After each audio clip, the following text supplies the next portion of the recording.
Seeley takes it from here in our spotlight tonight.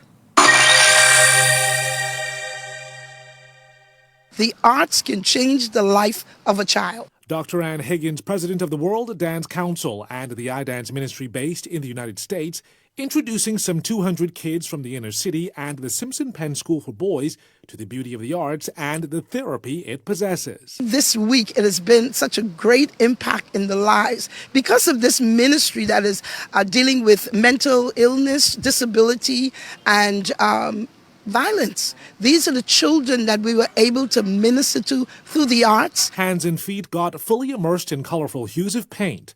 The youngsters painted their souls, their pain, their worries, and jubilation onto white canvases as a means of self-expression.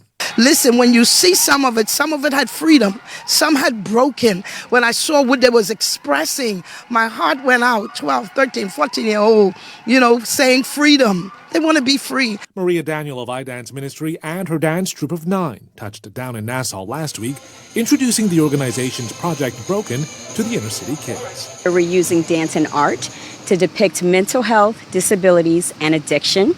And we feel it's important to tell people that you're okay.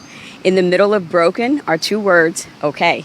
And we want people to know we see them, we feel them, we hear them, and we want to validate that you don't have to stay there. But we recognize that mental health, addiction, and disabilities is a big thing pre-pandemic, but we're using dance and art to heal, and that's our focus right now.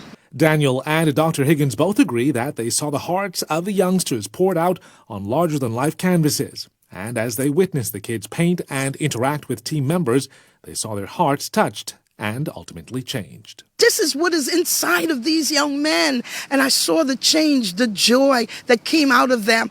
They said, can we do another one? And can we do another one? And they ended up, some of them did 4. It was a healing movement. This is how we want to use the arts to impact our children, keep them away from negativity, keep their energy focused on purpose. Art is one of those few things that youth can connect to. They don't want to be lectured to. They don't want to medicate. They don't want to sit in a chair. They don't want people telling them how they feel. But when you give them a pen, when you give them a song, when you give them movement, they will express themselves and they will say how they feel, and that gives them power. And I think that that is the power of creative arts, and that's also the power of God, because we have these gifts because He gave it to us. A spotlight on caring hearts and hands impacting youth in a very positive way.